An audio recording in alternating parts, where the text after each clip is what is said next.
Welcome everybody to this new episode of Reactor, the podcast. My name is Jerome. I am really glad to be welcoming you to this new episode. This is the fifth episode of a series of numerous episodes about how to build and create and build deep tech or climate tech startups. This is one of the advice that I would love to have when I started my own company called Space Eternity. So it's another episode on the YouTube channel or the podcast list if you want to read about all the mistakes I made building this company. If you're interested in learning how to sell when you have no product and no service to show for, this is the fifth episode. The four first episodes are visible on my YouTube channel or podcast, or newsletter. So do not hesitate. If you're interested in daily insights, you can also go to Instagram or LinkedIn, where I actively post, and I'm also commenting and answering to all your messages. So let's go and dive into this new episode. I think we're tackling one of the most important and biggest challenge for startup founders, and especially deep tech and climate tech startup founders, is selling your idea when you have really nothing to show for yet. You don't have a finished product. You have no flashy demos. You maybe you haven't even written a single line of code. So how do you go and convince customers or investors to take you seriously? Really, that's a really important question. How do you sell when you're still in the idea or prototype phase? That's why we're here today. That's why we are breaking down into this episode. So let's get started. So let's now go to the challenge of selling without a product. We've all been there. You're trying to convince a prospect or an investor to believe in your vision, when all you have is just an idea. You have no functioning product, no user base, no proof that it'll even work. The immediate reaction you're likely to hear is, okay, guy, man, come back when you have something and you have built it and you have something to show for. But here's the thing. Successful entrepreneurs don't wait until everything is perfect and ready. They sell the vision and the outcome, not just the product. The key to selling without a product is tackling the two big risks that every prospect or investor actually will worry about. There's the tech risk and there's the market risk. Let's go and dive into the tech risk. This is the first challenge. Essentially, the question is, can you even build? Simple. If you don't have a prototype or product yet, your goal is really to convince your audience that the tech is feasible and you are the one to build it and you have the right team to execute it. So here's how. First is leverage your expertise. Tell your investor, your prospect, about your own background, your co-founder's background and expertise, or the technical team you already have and the talent they have behind your startups. Why are you the team, like the only team that can pull this off? Show proof of concept if you can. If you don't have the final product, maybe you have a small experiments, you have tests, you have initial results and prototypes that show that the tech can work. Show whatever progress you can. Sometimes you have to point to third point, to relevant research. So reference existing technologies, papers, other startups working on something similar. Demonstrate that what you say, what you're proposing has a foundation. And finally, even if you don't have something you've done in the past, use a roadmap for the future. Outline the technical milestones that you will hit to get a full product. So you're building a rocket, you're building a nuclear power facility. What are the steps you're going to take to get there? Show a clear path to development. Break it down to digestible steps to help them see that the tech risk is manageable. This was about the tech risk. Let's move on to the market risk. So next up, market risk. What is it?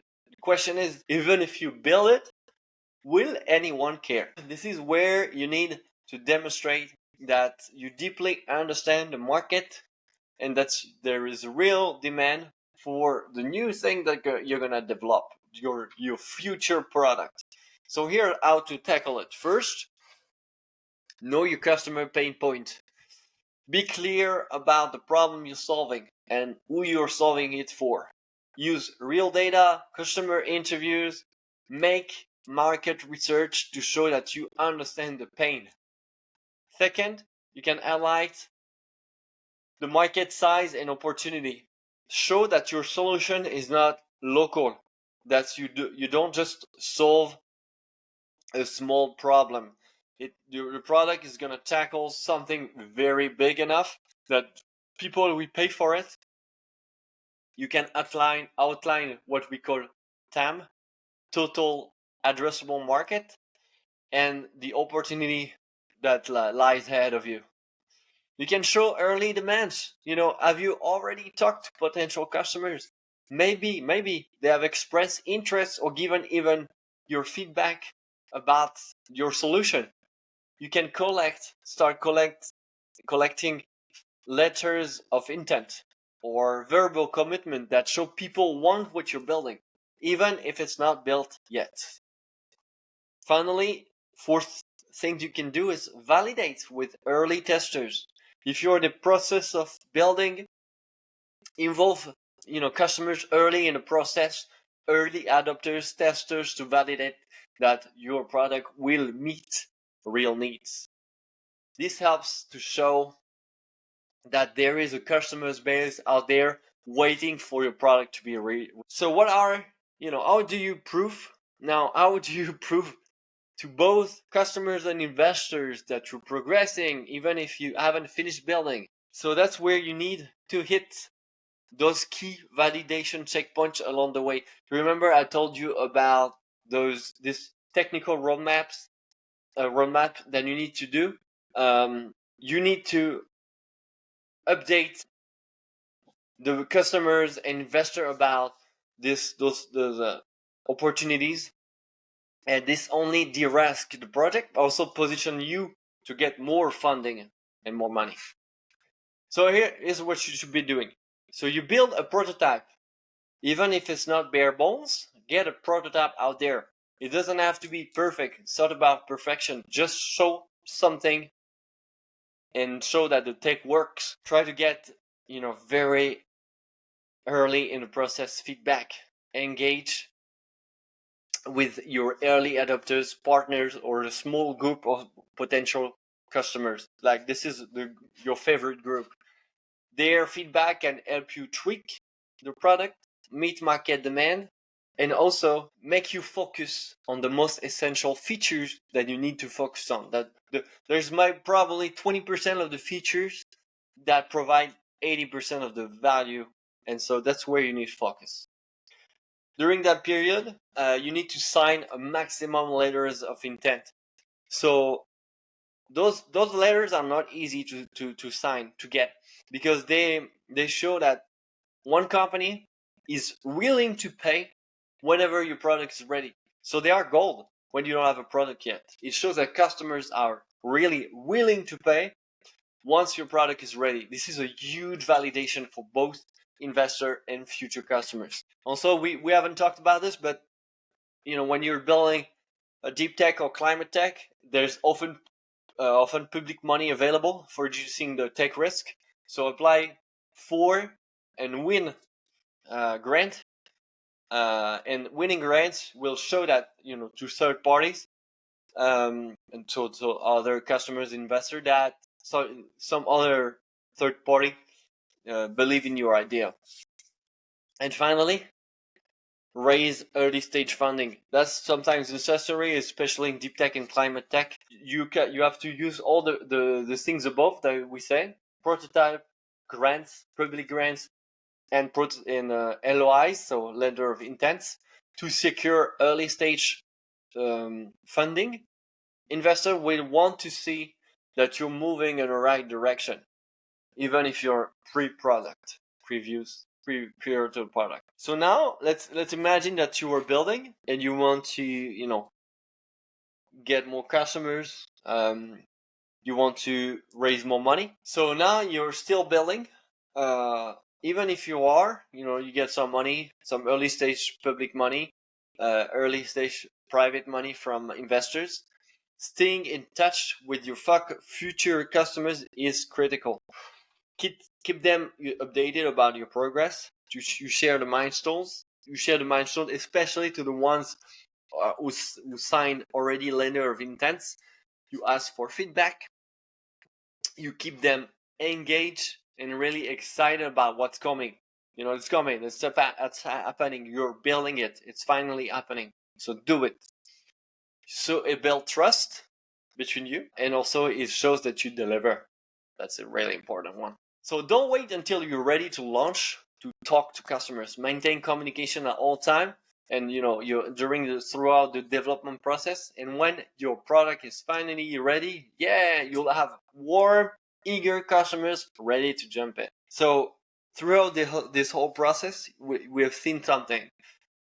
You have to remember at the stage you are, probably pre-product, just the idea, maybe a team ready. You're not selling a product. You're selling a vision. Those customers and investors are buying into the future that you're promising, not just what you have right now. Become a master at storytelling to convey what the world will look like once your solution is ready. How does it look? How does it change the industry? How does it change the world?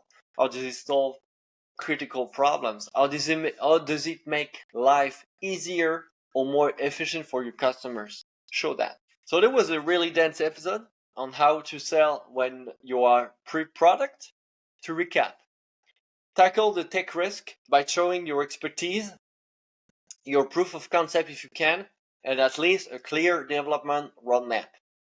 Address the market risk by understanding your customer pain points, you showing early demand, and validated with letters with an S. Hit your key validation checkpoints and keep your customers engaged.